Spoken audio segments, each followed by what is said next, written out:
It's episode 1255, and it's the Relevant Podcast. Here in Orlando, I'm your host, Cameron Strang, and joining me from Loverland, Virginia, he's back. It's Jesse Carey. Hello, hello. From Nashville, our managing editor, downtown Emily Brown. Hey, y'all. And Derek Miner will be joining us here shortly. We're starting this recording 10 minutes late, as we've been waiting for Derek. Finally, we just said he can show up whenever he shows up. We're going. So Derek will join us here in a minute, but... There you go. I'm glad we have to get going because we have a tight window. I don't know if you know this, Jesse, but we have a tight window because tomorrow morning at 7 a.m. or 6 a.m. I'm leaving to go up to the mountains.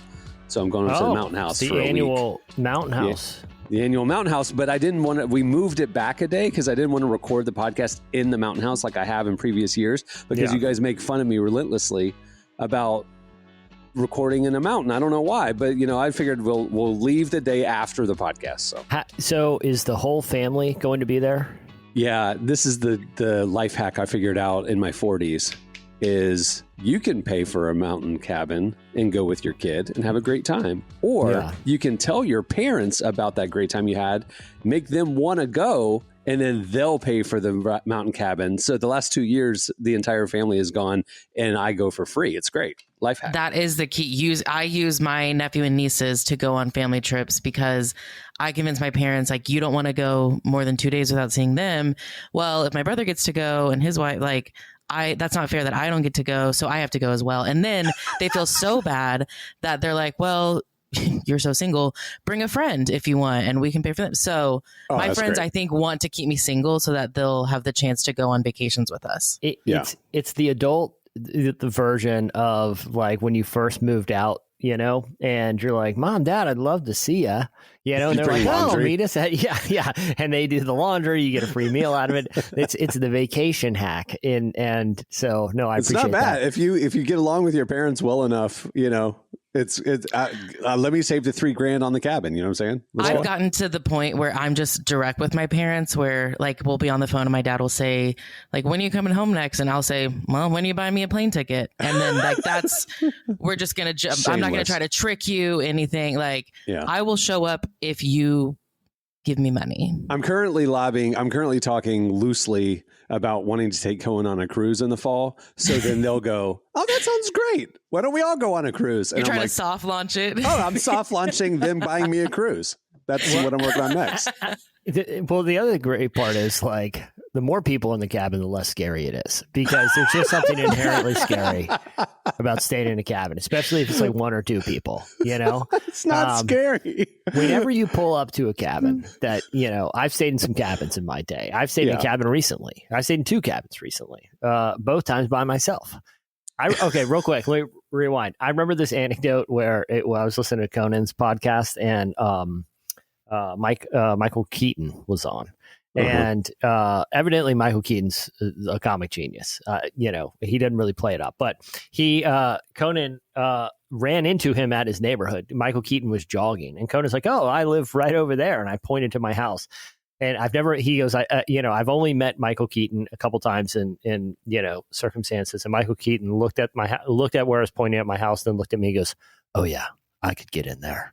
And Conan said it was... And then Michael Keaton looked at him, just jogged away, which is a great Michael Keaton story. But when I pull up to a cabin, the first thing I think is if I was a bad guy, in a movie, some sort of weird or murder or in the woods, a bear or, Bigfoot or something. Could I get in there? And a lot of cabins, I'm like, I don't feel great about staying here tonight because I know the answer. Yeah, but if you're on a cabin that's on the side of the mountain, the high slope, the front door touches the dirt, but the rest of the house is out on stilts. So it's not likely that things are going to climb up all those, long stilts.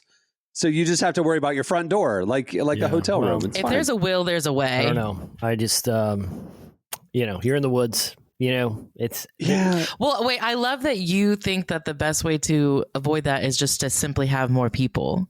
That if someone who's crazy enough to break into a cabin in the woods is going to see there's 4 people instead of 2. It's so like I'm being out. chased by a lion. You don't have to be faster than the lion. You just have to be faster than your friend. You know? That's right. Or Cameron's whole family in this situation. Hey, listen, they've had a good life. If we wake up and I look on the cabin balcony and there's some guy in a hockey mask out there, Okay.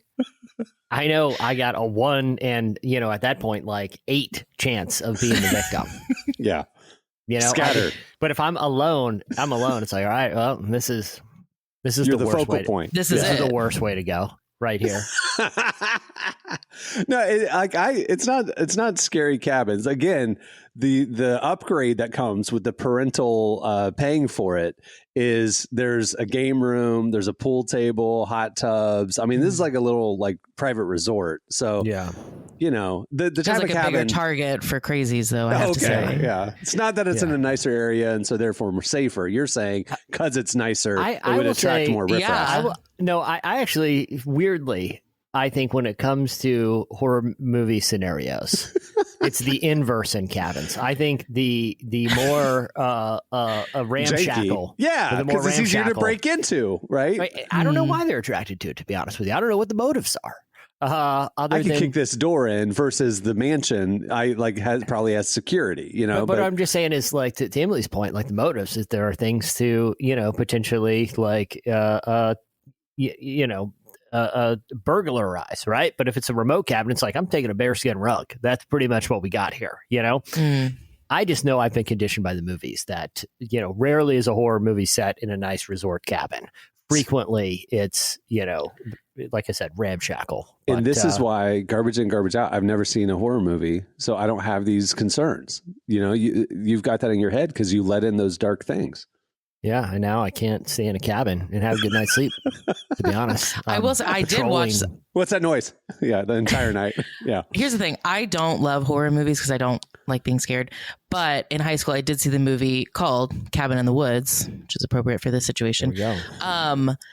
Probably one of the funniest movies I've ever seen. What was the condition terrible. of that cabin? It was like it was more shack-like than mansion, I will say. Thank you. You know what? The only horror movie I've ever seen is The Shack. Yeah. So, yeah. Sorry. And honestly, that's, from what I remember, which has been a long time, I know it has a positive message. Pretty scary. Visitors are showing up. The Shack? Uninvited. What are you talking about? The Shack? I've never read The Shack or seen The Shack. I just remember Oprah was really into it, right? Or was that something else? I feel like she was into it. That feels like something Oprah would be into. Yeah. Anyway. I'm just saying if I had to rank scariest places to spend a night, one is like my vacation spot. Thanks. Great. Well, I wouldn't say it's top 3 or 5 for sure is Cabin in the Woods. Top 3 or 5. I'm thinking number 1 is like an old like Victorian home. Creaky. It's been abandoned. It hasn't been renovated. During a thunderstorm or something. Someone died there in the 1800s. Yeah. I would say cave. I wouldn't want that for a lot of reasons. Sure. But why? Why? If you find a part of the cave where you can see there's no bats and there's no bears, like that's actually a nice shelter. Well, you can see from where. Like, have you gone all the way to inside the cave? Like to the very end. Let's say you're in the cave. All right. Yeah. Right. And it's like, all right, don't worry. I have a good line of sight to the cave entrance, and a bear walks in. I was like, great, trapped in a cave because between me and the entrance is a bear. Now it's absolute worst. Cave might be number 1 because you're going too deep in the cave. That's the problem. You trapped yourself. You painted yourself into a corner. What I would do? Where are you sleeping in this during the daylight with your flashlight? Go into the cave. Assess that I don't see a bear nest or whatever they call them, den or bats, all the things, right? Assess that this is an abandoned cave, but then you go sleep near the mouth of the cave where you're covered, but you can dart out of there if you needed to. But he's saying but he's saying, what if from the outside, what if the bear comes in? But I'm saying it's because he's staying too deep into the cave. He got trapped in the cave. So I go assess that the cave is empty, but I'm going to go back out and sleep right at the mouth of the cave. I'll say this. I think number 1, actually, when we were in Wyoming, guys were like, hey, there's an old abandoned mine shaft. We should go check it out. Yeah. Sounds awesome. I'm in. Going to explore mine shaft. I got to the mouth of that mine shaft. Yeah. I'm just no way I'm setting 2 feet in there. Did you find like water bottles and stuff? Like people had been in that mine, like staying in the mine shaft. Yes. Like crazy people were probably in there while you were exploring it. There was remnants of like a fire in there with like old cans and stuff. Not doing, if I'm, again, there's, who knows how many murderers just hanging out in there, just hanging out, just waiting. Because if you're a murderer and you're just traversing, you come across a mine shaft, that's where you're going to stay for a few days. I mean, that's a lair at that point. Yeah. You're looking for a lair, So I'm glad we. So cave, mine shaft, nice old house in the woods. Oh, old Victorian house, nice house in the woods with a pool table. Yeah, got it. Yeah, thanks. Yeah, great. I put those pretty high up there. All right. Well, we have a great show in store for you today. Maybe we can ask No Big Deal about this. No Big Deal joins us. He has a new EP that just came out. We talk about that. At the end of the show, we have One Has to Go. But stay tuned right now. Still no Derek, but we do have Relevant Buzz. Okay, it's time for Relevant Buzz. Tell us what's happening at the intersection of faith and culture this week, Emily. All right. Well, there's actually a lot of news happening at the intersection of faith and culture this week. So we've got a few items on the agenda. To kick things off, I want to talk about a major accomplishment for Brandon Lake and Jelly Roll. Their song Heartfelt Hallelujah has been blowing up all year long, and it has now officially gone platinum, meaning it has moved more than 1 million units. I wish you had said a major accomplishment for Brandon Lake and Jelly Roll. They made it through the night in an abandoned mine shaft. Survived. They had a day off from touring. Against all odds. Near Gatlinburg, Tennessee, and made it. Yeah, we were not expecting them to come out, or at least not both of them. I think we all like Jelly Roll's chances. Two men go in. Well, one man and one Jelly Roll go in. Yeah. One comes out. Yeah, exactly. Yeah. No, they have a platinum album. Okay, Emily, tell us. That sounds like a big deal. Obviously, the biggest artists in the world have platinum plaques on their wall. So they have a platinum plaque on their wall. Is this rare for a Christian artist? Is this common? When was the last time? Is this because it happened so quickly? Because they've been on the charts for a long time now. Mm-hmm. Yeah, so it's been on the Billboard Hot 100 for 17 weeks now, and it's still 17 weeks. Mm-hmm. That's 4 months.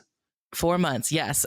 So what's crazy about this is how quickly this Christian happened. Music, man, they play the same song for years. Are we going to have to hear Heartfelt Hallelujah for the next 15 years because they can't play Newsboys anymore? If I can only imagine is any, like indication, you're still, it's been like 15 years and you'll still hear it occasionally, like in the waiting room of like a dentist who happens to be a Christian. You know what I mean? Or Hobby Lobby every day. It's on their top rotation still. Yeah. Yeah. What is crazy about this really is how quickly this happened. So to put this in perspective, one other worship song did reach platinum status this year. And that was Elevation Worship's Trust in God, which was first released back all the way in April 2023. It just received platinum status last month. So it took 2 years to reach platinum status. Jelly Roll and Brandon Lake did it in 4 months. And that is very, very quick for a Christian song to have that happen. Okay, so it's not unprecedented that a Christian song got a platinum status. It's just usually Christian songs take longer to build up to that. Yeah. There was also a Chris Tomlin song that was released all the way back in 2017 that has a platinum status, and it just got it last year. Typically, it takes years and years and years to reach 1 million units. So Brandon Lake and Jelly Roll did it in 4 months, which is, fast, even for a non-Christian song. That's pretty fast. Yeah. Good for them. We're excited for them.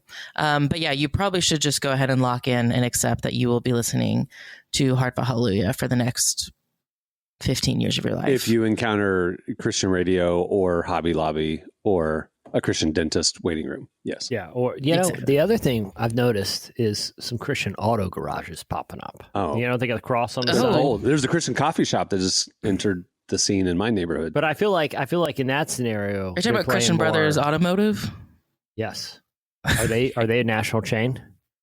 I've seen them before. Yeah, I've seen them, and So their last name isn't Christian. It's just that the two brothers happen to be. It's unclear, actually. Christians. I think they have a cross on the logo. Either way, yeah, but that could just be like playing up their last name. It's it Bob could be and a Scott double Christian. whammy. We don't know. All right. Either way, I'm just saying. I feel like if you put my odds of hearing an old worship song while I'm waiting for my oil changed while I'm sitting there, I put those pretty good. To be honest with you, if I'm in the waiting room, it's softly in the background, some old Mercy Me or something.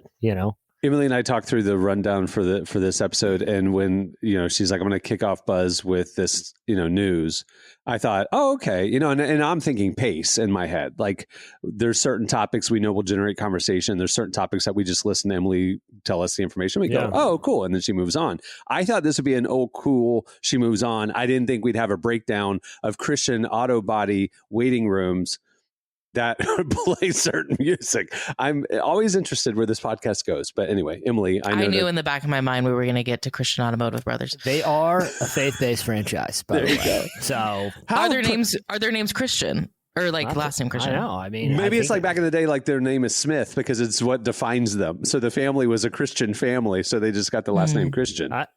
But they really want to be automotive. Their slogan is fixing cars, driving joy. I like that. Driving joy. Yeah. My Driving mom's joy, name what is does Joy, that mean? so I just got to drive her around if I go there. I'm telling you, knowing what I just told you, what are the odds you're hearing some old school worship tunes in the background? So Don Moen is just cranking. Yeah, it's like I'm getting my tires rotated and I'm going in the way back machine. As the deer pants for the water. Yeah, Panted for the water. I'm just trying to check out, sir. Anyway. I just see the new wiper blades, my dude.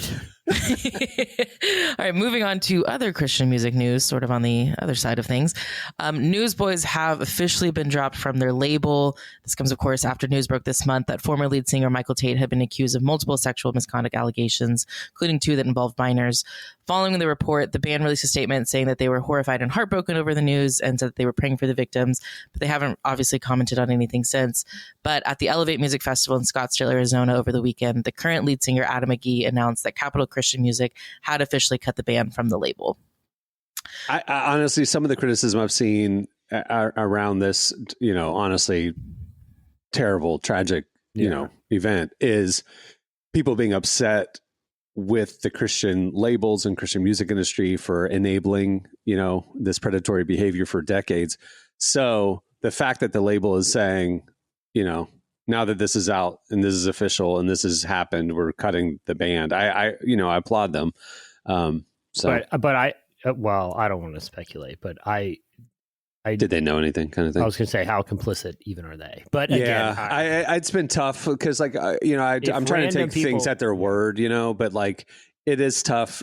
It's, what they say, pass the eye test or the smell test. It's just like, more and more stories are coming out. It's not 3 victims. I mean, it's like more and more are coming out. And it's like, at some point it's impossible for one person to have done all this and covered it up on their own. You know what I mean?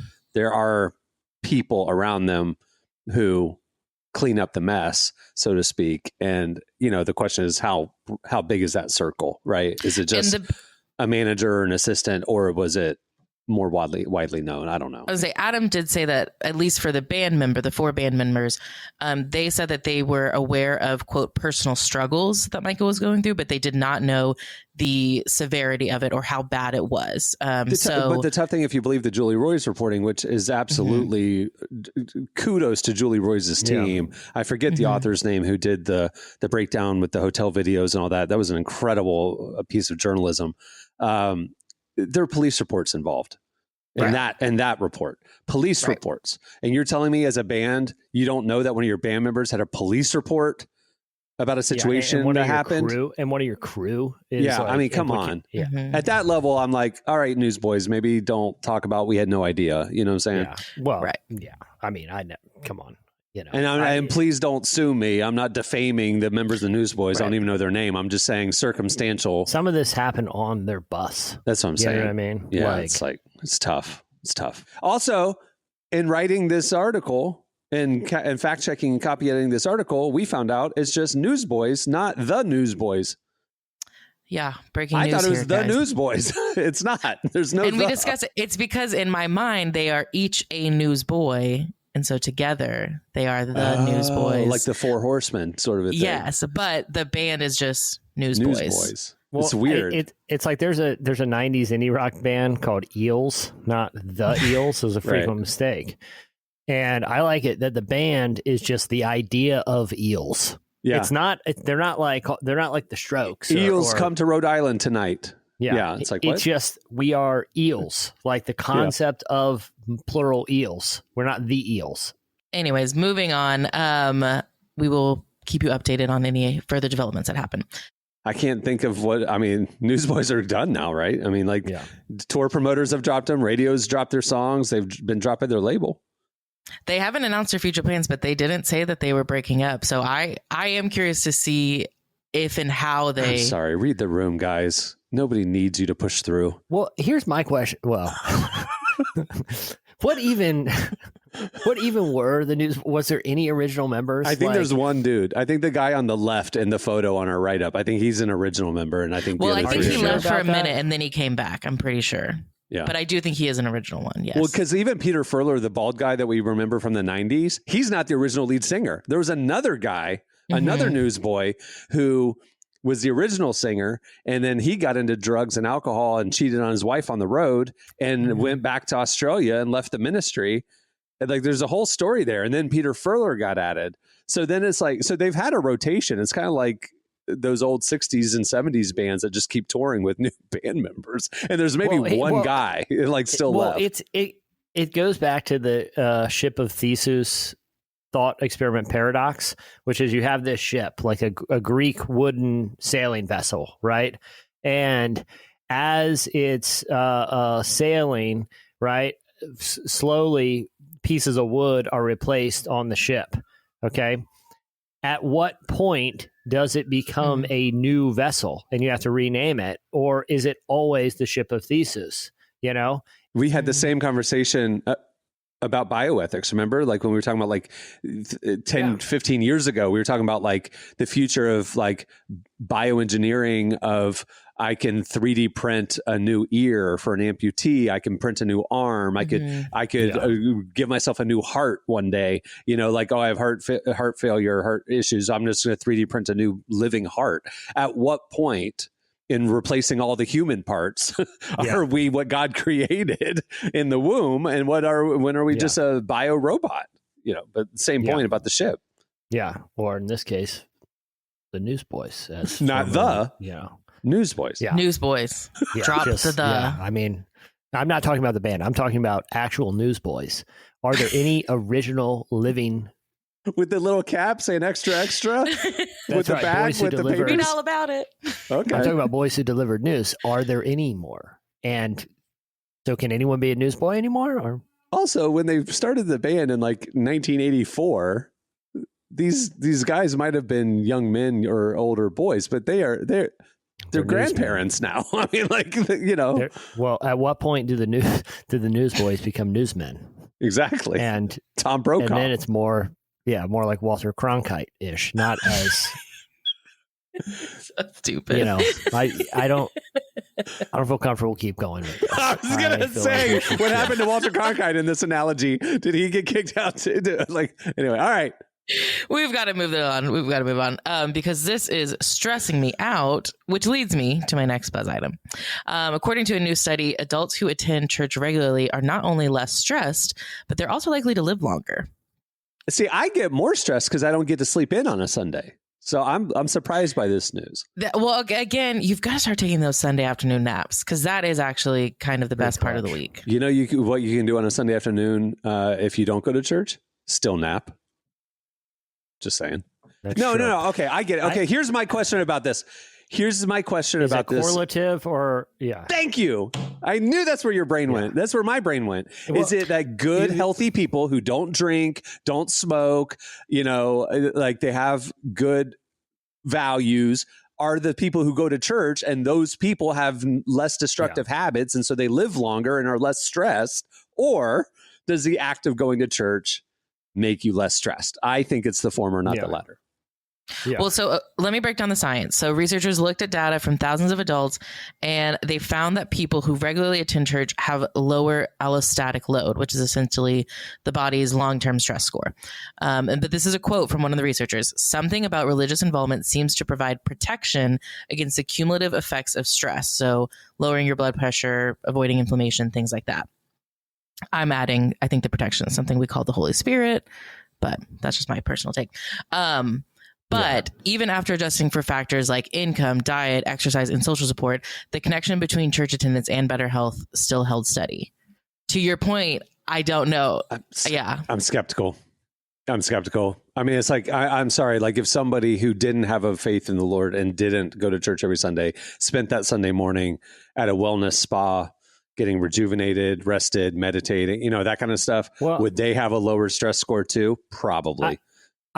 My theory is, and you see more and more coming out about this, that it has to do with feeling a part of a community and having regular social interactions. Like they say, that's like I saw this study, I just Googled it to make sure I didn't conflate it, but it's from Medical News Today, one of the random, medical journal site, but it was a study that found that moderate alcohol drinkers are more likely to live longer over a 20-year follow-up than heavy drinkers and abstainers. And what they found is that level of consumption is frequently linked to people who have active social lives and it's social connection and constantly hanging out with other people. It didn't really have anything to do with like the levels of alcohol. It had to do with how regularly they were with other people and interacted. And if you look at, especially with like cognitive issues and, we were meant to be in fellowship and relationship, and church, is a constant, because different people go through different times, they move or whatever, or kind of ups and downs when it comes to the frequency of social interactions. But if you have at least a weekly touch point, my theory is, yes, obviously there are spiritual benefits, and, they attract people with similar values that can be associated with a healthy lifestyle.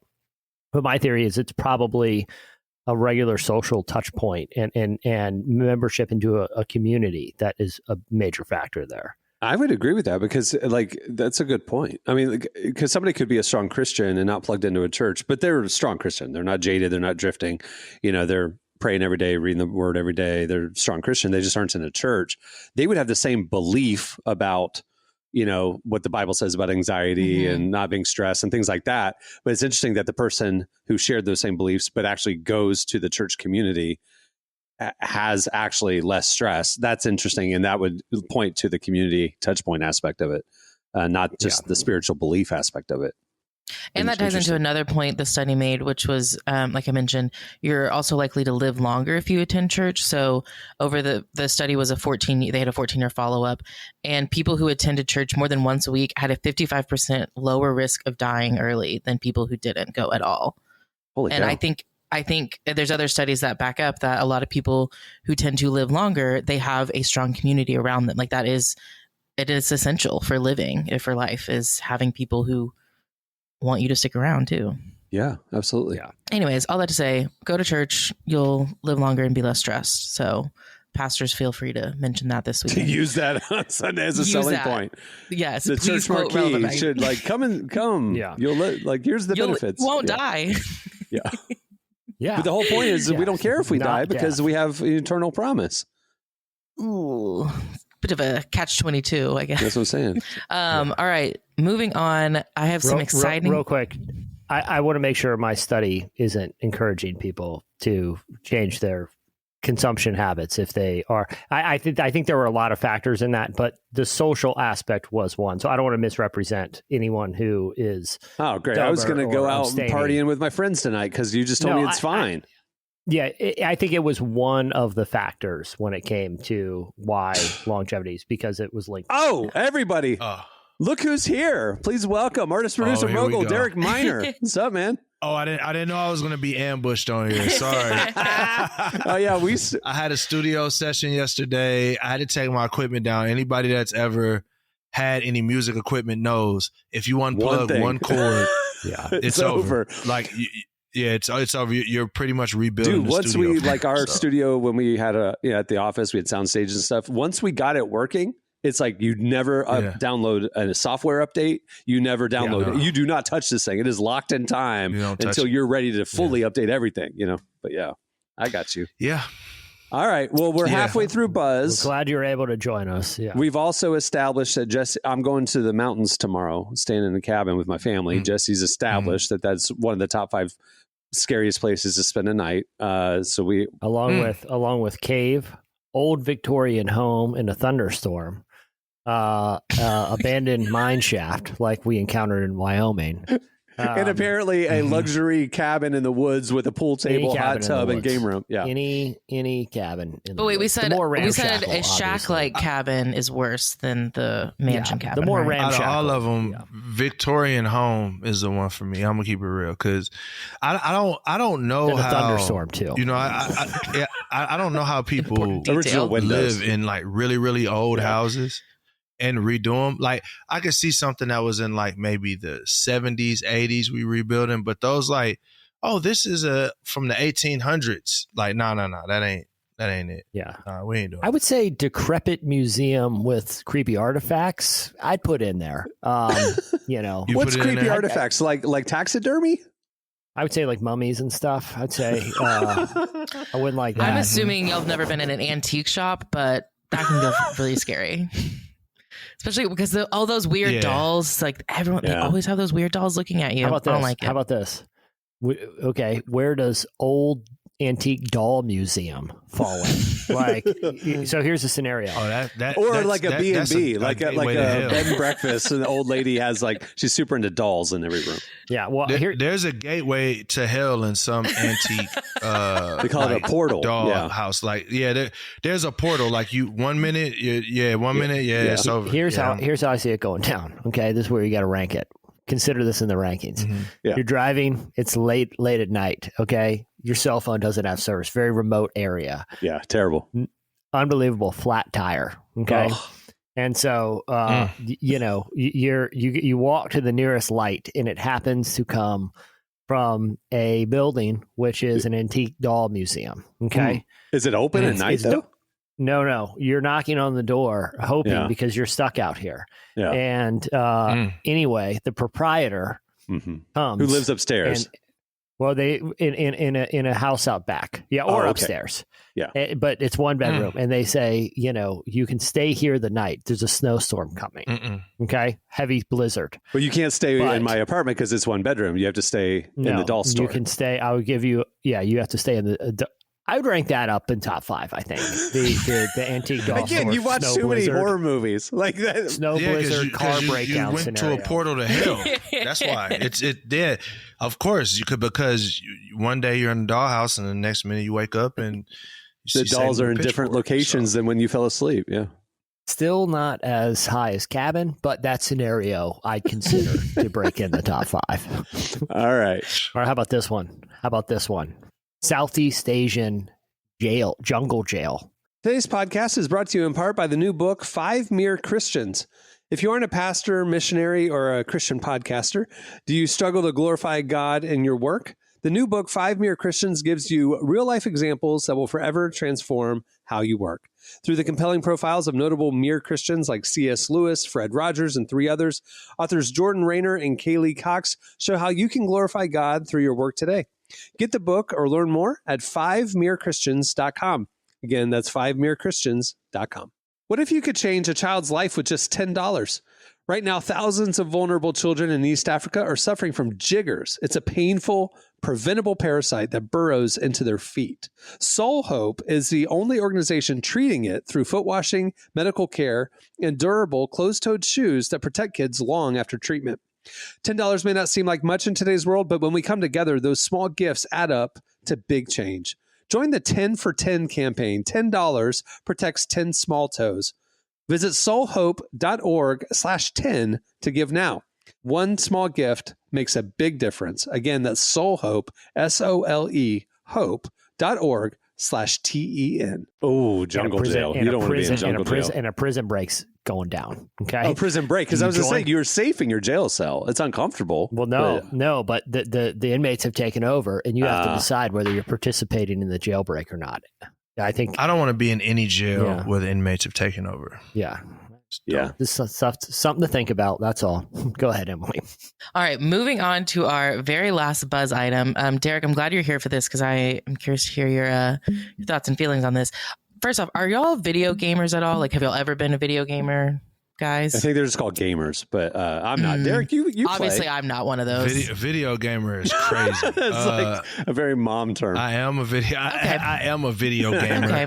along with my well, two I guess sons, because I play video games, but I play like together. board games. Not that I call myself a gamer. Anyways, Yeah. I've embarrassed myself enough on this.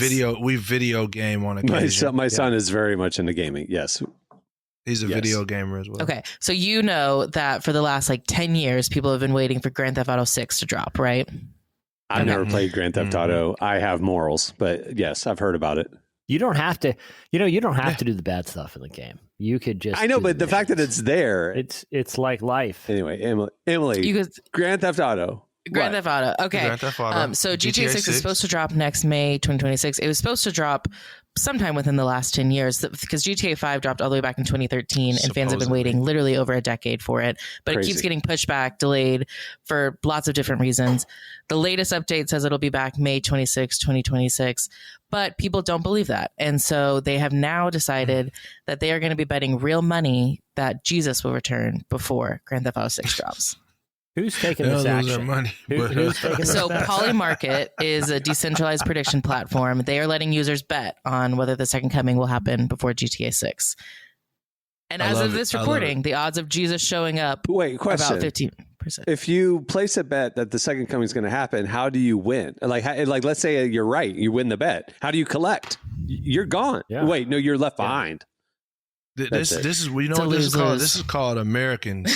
Americans have a lot of money to waste. That's what it is. So you can place real bets on Jesus coming back before GTA 6 releasing. There you go. Yes, and it just placing bets on Jesus coming back just feels. Yeah, I was going to say that seems like a very safe bet to me. Not that I don't believe he's not coming back. I just think no man knows the hour of the day. Well, no. Like you can't lose.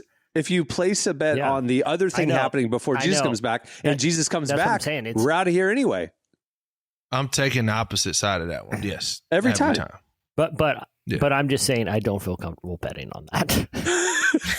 I honestly feel, obviously his ways are not our ways, thoughts are not our thoughts. But I just know if I was Jesus and they were betting on my return on a video game, I'm going to make every one of them lose. I would literally come the day after. The day after. Like literally the game would drop and I'm coming the day after. That's me. But, I'm not saying I'm Jesus. Is it funnier if he comes a day before or a day after? Day after. Day after is the best. Day after is the best because there's all this pain. And then I get to come back and just wag my finger. Shouldn't have been betting on it. Should have been betting on this. I remember they bet on my clothes. Yeah. It's just like you're betting on my return. Like this is the modern equivalent of betting on Jesus's clothes. Actually, that's crazy. For real, like I'm literally coming back. Like, hey guys, All right, that'll do it for Relevant Buzz. Make sure to check out relevantmagazine.com every weekday where we are covering the intersection of faith and culture. More stories like that. Thanks, Emily. All right, stay tuned. Up next, No Big Deal joins us. Well, our guest today is No Big Deal. He's one of our favorite indie Christian rappers. He's had an amazing year, being part of the first ever Christian hip hop set at Rolling Loud Music Festival, winning NPR's Tiny Desk fan favorite vote for the second year in a row, and dropping a brand new EP called Soul Brother. We sat down with him to hear about his growing success and what's coming up next for him. Here's our conversation with No Big Deal. I got sort of spirit, know that I can never lack. Know the Lord, he go before me, keep the cross up on my back. Tell my story for his glory, we ain't never going back. We ain't never going back. We ain't never going back. Trying to give eternal. First things first, congratulations on winning NPR's Tiny Desk Fan Favorite Award for the second year in a row. It's always so fun to see how you reimagine your songs. How do you come up with the idea for this vibey arrangement? Yeah, thank you. Yeah, the Tiny Desk NPR experience has been one of my favorite things that started doing over the last few years.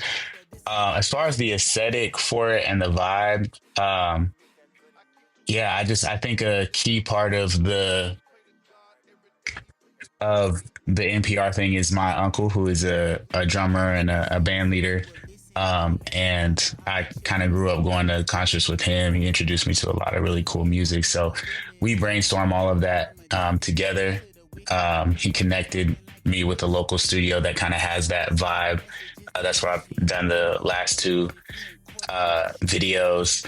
And we just wanted the aesthetics to kind of blend to the whole Tiny Desk aesthetic, where it's very intimate. It's very stripped down. it's very much focused on the musicians and therefore the musicality and the lyrics as well. I think that's really cool that NPR and Tiny Desk do that, because it's almost like a countercultural thing to the high production like music moment that we're in. And it really just keeps like the main thing. So we wanted to honor that even in the aesthetics and presentation of it.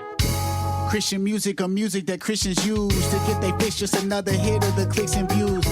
Officially, I don't play by your silly rules. We independent because that's how I felt the spirit move. I noticed this year one of the NPR producers, when they were talking about this performance, mentioned that they didn't even know you were a Christian. How do you feel when people hear your music and that's their response? Yeah, I think what's funny to me is they'll say that, and they'll say that on like some of my most explicitly Christian music, which lets me know that it's not a matter of like, oh, I've like, hidden the content or, picked like neutral lyrics. It's more about a bias that people have towards the quality and the execution of Christian music, in my opinion. Imago interlude, Christian music or music that Christians use.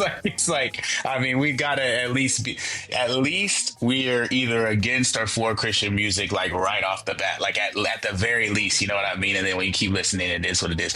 Or like Go With The Ghost is what I think they were referring to in that clip. And if you're not listening, you're just vibing. But man, those lyrics are very explicit too. So I think it's more like before you hear lyrics, you hear a melody, you see the visual presentation, you hear rhythm. And I think people already have a bias that Christian music is going to be a little bit subpar on the melody, packaging, rhythm, presentation. So as soon as they see something that's excellent, they're assuming, okay, this isn't Christian music because this is good. You know what I mean? To the point where you can be saying, pretty explicit Christian things, and it's going to be on their third, fourth, fifth listen that they actually, oh, wait a minute, that's what this message is about. So you asked how I feel about it. I feel on one hand, I take it as a compliment because I know that we're working with those biases. And then honestly, on the other hand, I am a little bit like, I don't know if this is good. Like, I don't know. Hopefully we're changing this narrative. Like, I don't want to just I want you to know that because I want you to be listening to the lyrics. You know what I'm saying? So, yeah. They were sleeping on me like an auto man. Holy Ghost, this is not a hologram. It definitely seems like there's been a bias against Christian music, even for excellent artists. But I would say that that's slowly becoming less and less prevalent. Yeah. I think what you said about it's been excellent is true. I think the excellent music is becoming more mainstream. When I say mainstream, I mean it's rising to the top through marketing and like discovery. So whereas I think that Christians have been making excellent music like this whole time, I don't think that we just got good at it right now. I think it's been, but it hasn't been at the forefront. Like the excellent music hasn't necessarily been at the forefront or hasn't broke through marketing and discovery wise. And so I think that's what's happening right now. Yeah. Kato on the track, brother. Well, speaking of excellent music, you just dropped a new EP called Soul Brother. You collaborated with Kato on the track for that. How did you get connected with him? Yeah. Shout out Kato on the track. Multiple Billboard charting, gold, platinum producer. So yeah, we connected, I think during the pandemic, it was either 2020 or 2021. He put out, a lot of his beats were going viral on social media. He would put out a beat and say rap to this beat, and he did one that was, it was like the Wii game system theme song, made into a beat. And so I rapped over that, and that one kind of went viral, and that's when he followed me off of that, and so we just kind of lightly kept in touch over the years on Instagram, and then I put out a tweet, and then I screenshotted and put it on Instagram that I wanted to make a project. I wanted to make a project in 7 days with one producer. And yeah, whatever we get in 7 days, that's what we're going to put out. It was a random idea. I think I had just worked out. It was a lot of endorphins going on. And I was just like, you know what? Let's do it. Like, let's do something really organic and off the wall. And so he was one of the producers who responded. I think a fan tagged him in the post and he was like, let's do it. And so I was like, man, if you're serious, like, I'll get the Airbnb, like, let's actually get this thing going. And he was serious. And so we got an Airbnb. I think it was like a month later or something like that. And we made the Soul Brothers, the Soul Brothers singular EP.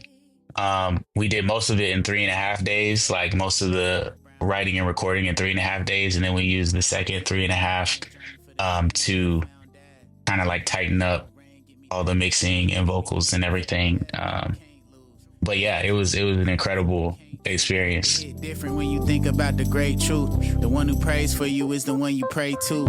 Internet want me thinking life is all bad. Remember when I didn't lose my dad in a car crash? Fighting for the inner peace is a tall task. Savior said we missed every mark. 7 days is a pretty short time to create something like this. How did having a time crunch affect your creative process? Yeah, that's a great question. And that was part of the appeal of it to me is, I think great creativity comes from having boundaries, having like ceilings that you're trying to break through.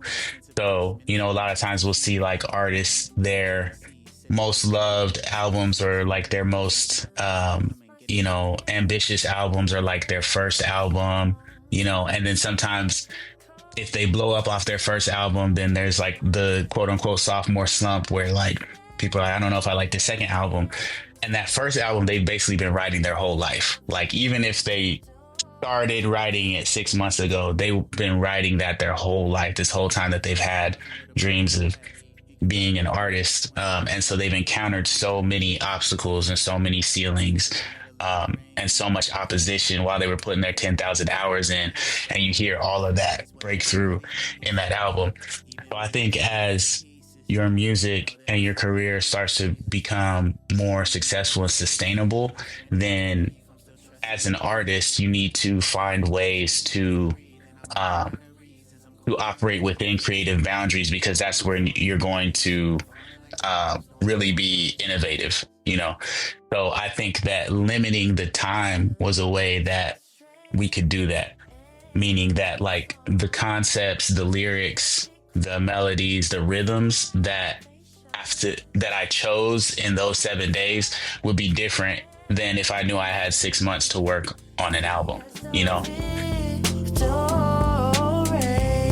The Lord is my strength and song.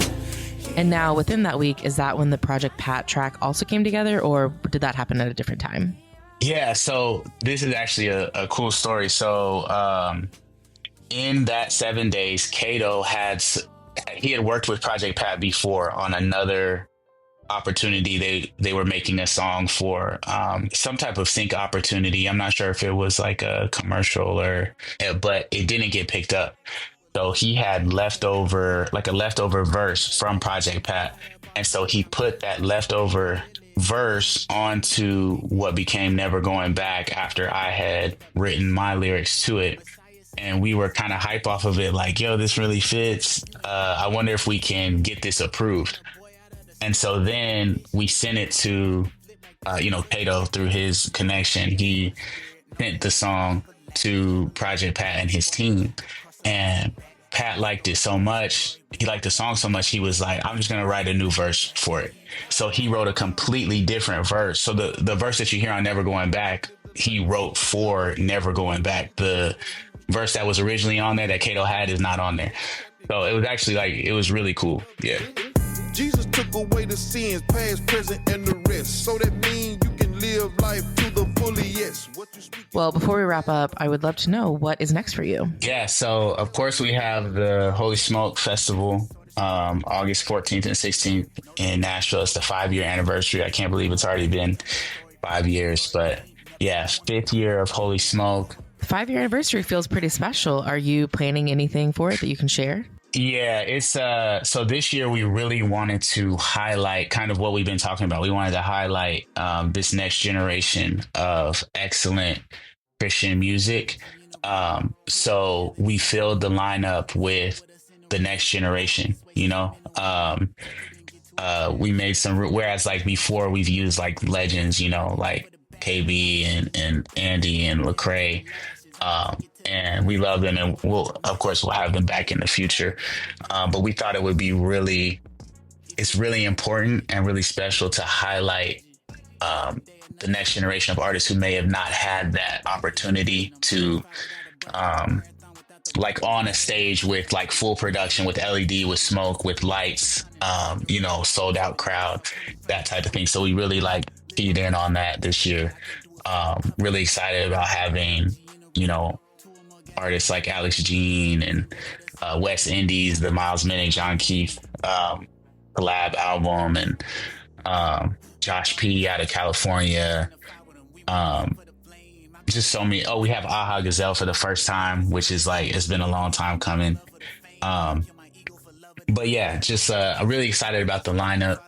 And then we're just going bigger on the like the artistry of each set. We wanted to create like a culture where I was just talking about this, but like there's kind of like the Rolling Loud hip hop festival culture, and then there's the Camp Flog Gnaw hip hop festival culture, which Camp Flog Gnaw is Tyler the Creator's festival. But at Rolling Loud, it's just like we get the biggest artists and they play their music. They may rap, they might just let the song play. All the vocals are in, like you're not necessarily hearing them perform, and it's just pyro and fireworks, you know, it's just big. And the Camp Flog Gnaw Tyler's is much more about the artistry. Everybody brings their A game, like in performance, you know, and it starts from the top down, from Tyler through all of the artists. They're like really tapped into stage design, to stage movements, to their actual vocal performance. Everything is cohesive, and that's what Holy Smoke is for the Christian space. So I know my set, I mean, last year was this too, but my set this year is going to be the most artistic presentation of my music that exists. So very excited for that.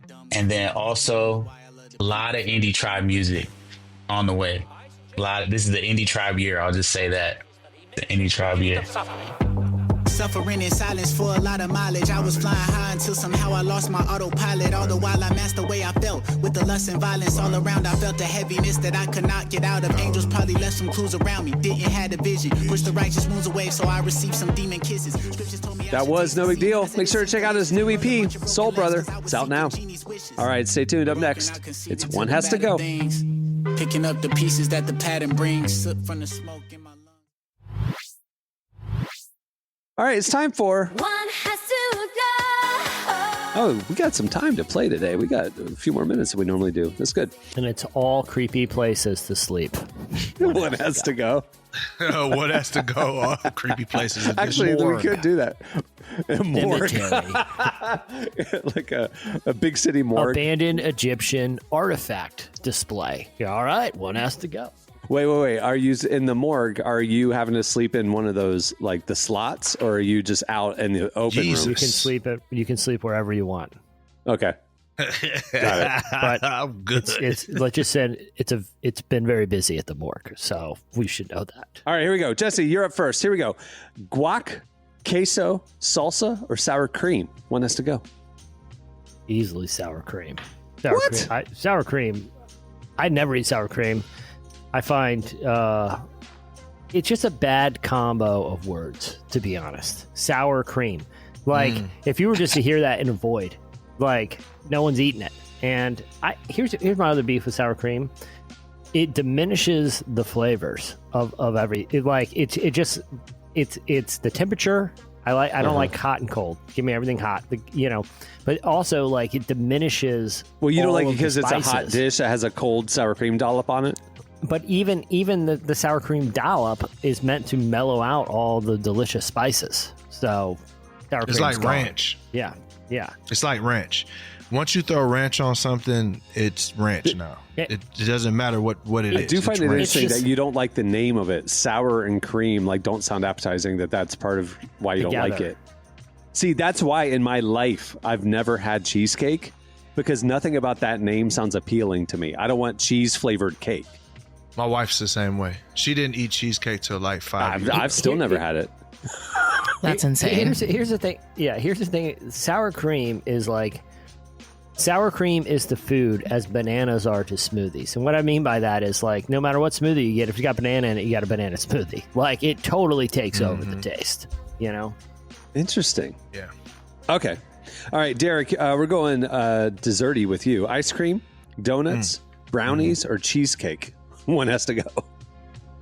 Get them brownies out of here. No, chocolate guy. Mm-hmm. Yeah. It's too much chocolate. Because usually it's like chocolate, and then, some people will put like chocolate chips in it, and it's just like, bro, give me something.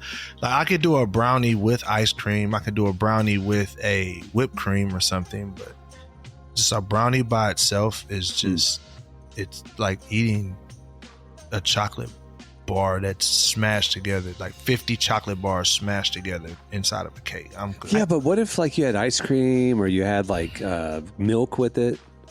That's cool, but then now it's brownies and milk. If you're just saying just a brownie. Yeah. You know what I'm saying? Like you have to have it with something, and therefore it's not adequate. Yeah. Like It's cookies stand alone, or donuts stand alone. It's like an Oreo without the cream in the middle. It's just like, the two wafers. Yeah, I'm straight. I got you. All right, Emily, we're going to stick with the food round. Here we go. Emily, for you, elite summer snacks, watermelon slices, bomb pops, chips and guac, or ice cream cones. Summer snacks. One has to go. This is going to be really controversial, and I hate having to admit this about me. I don't like ice cream, so I am going to get rid of ice cream cones. On a hot summer day, you don't want to cool down? I know. Everyone is always like insane to me. There was a time where I don't think I ate ice cream for like 3 years, and I'll have it maybe once a year. Are you lactose intolerant? Nope. I don't like how cold it is.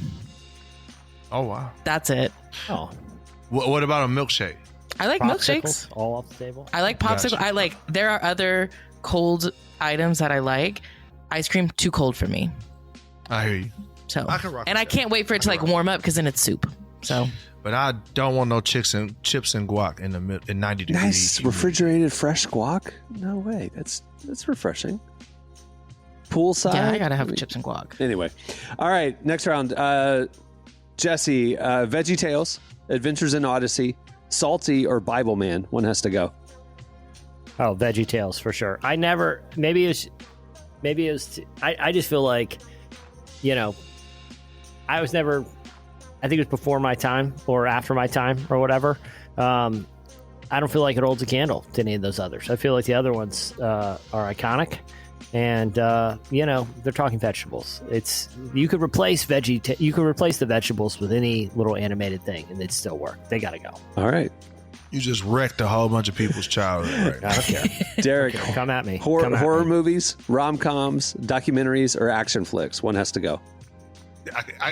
You get the rom-coms and the horror films out of here. You get both of them out of here. I don't need either one of them. But don't you like Get Out or like Sinners? Wouldn't that be a horror movie because it was zombies and stuff? Yeah, but I went to see Sinners kind of for the culture.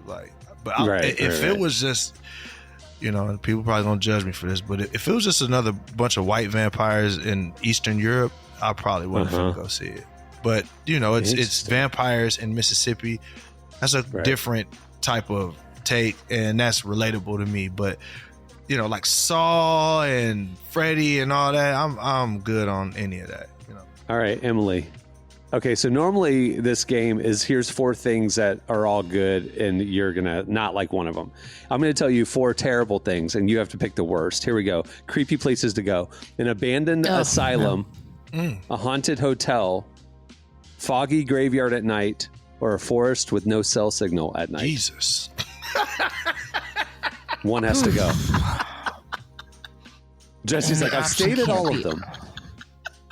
Yeah. Abandoned asylum, haunted hotel, She's just foggy graveyard at night. Sweet and helpless. She don't even know how to change her tire. You got her. Forest with no cell signal. Okay, Derek. Let's not put that narrative out there.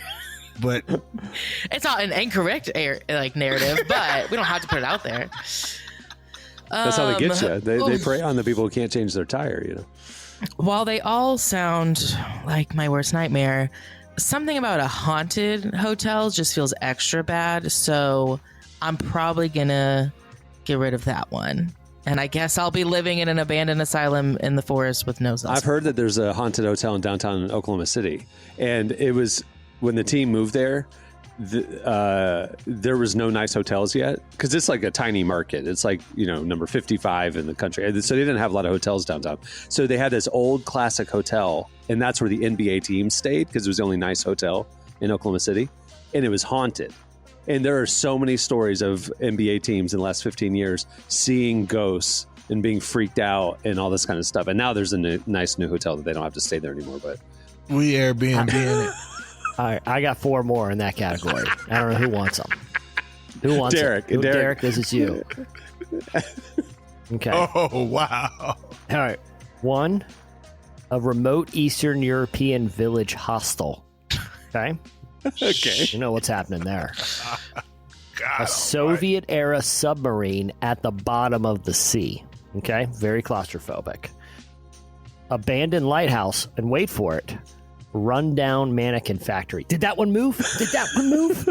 One has to go. One has to go. Soviet era sub at the bottom of the sea, abandoned lighthouse, remote Eastern European village hostel, or rundown mannequin factory. Yeah, I know. And by one has to go, it's the one you'd most like to stay at. If you had to pick one, which one? This is the one I'd have to. So I have to pick this one. This is one has to stay. Oh, one has to stay, and you have to stay in it. Stay. Okay. Yeah. The lighthouse. So I have to stay at one of these. The abandoned lighthouse. Yeah, lighthouse. What's wrong? You said a mannequin factory, a lighthouse, a hostel. It's a rundown mannequin factory. It's a rundown mannequin factory. Wait, what was wrong with the hostel again? It's Eastern European village hostel. It's in a remote Eastern European. It's tiny. It's sketchy. The fluorescent lights are flickering. Something seems off. And I'll be honest, something seems a little off with the villagers. Okay. They all were kind of giving you a little weird look when you what are you doing here into town. Yeah. See, okay, I would have gone with that one, but if there's weird villagers, then I'm gonna have to be on that. Yeah, and it's like a solstice or something weird. I think the lighthouse for me, I think the lighthouse. Lighthouse would be lovely. Good scenery. Picturesque. Lighthouse. People go insane in lighthouses. But you're only there for one night. Oh, I'm only there for a night. But it's the longest night of your life. By the way, a hook-handed lighthouse keeper is also there. Now you're just doing a Scooby-Doo episode. Tending the flame. A Derek with a loaded 45 is also there. I met a man once who had a hook for a hand, and it on Hinge? It was really scary. No. He went to the church that my parents grew up in. Like, we went and visited my grandparents one time, and there was this old man. I think he was like a war veteran, but he had a hook for a hand, and I was like, if you have a hook hand, do you put that on your Hinge profile, or do you wait 100% until you meet in person? I need to know right away that you have a hook for a hand. Take my strong hand. But what if what if you match with a guy, you're talking, he's bad at texting because of obvious reasons. Oh my God. Like, I'm saying, if you have the hook hand, do you let the person know, or do you want them to get to know you first and then reveal it at the meetup?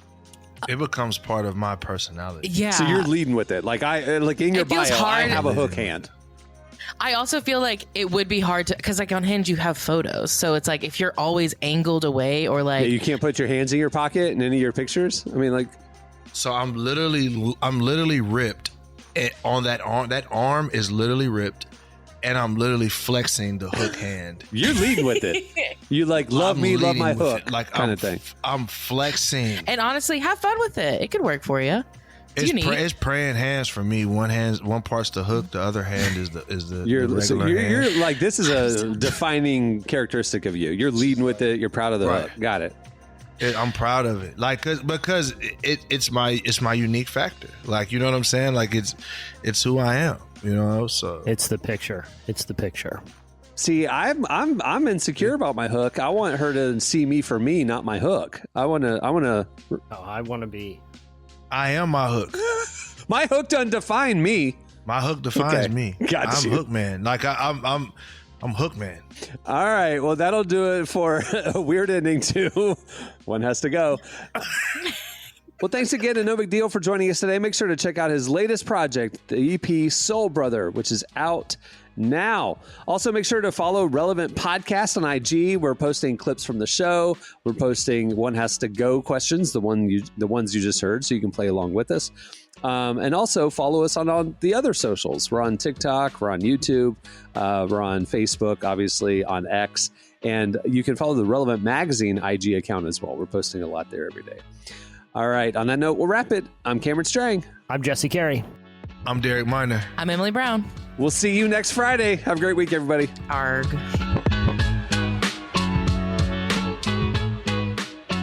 Thanks for listening to the Relevant Podcast. Make sure to check out our coverage at the intersection of faith, life, and culture every day at relevantmagazine.com. And while you're there, don't miss our latest digital issue. Issue 116 features Nate Bargatze, Connor Price, and a lot more. And don't forget Relevant Plus. It's the best way to experience our content, including ad-free reading, an ad-free version of this podcast, and more. You can get all the info and sign up at relevantmagazine.com.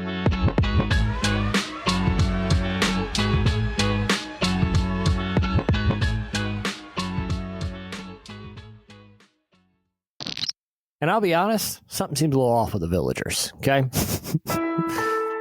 Relevant Podcast Network.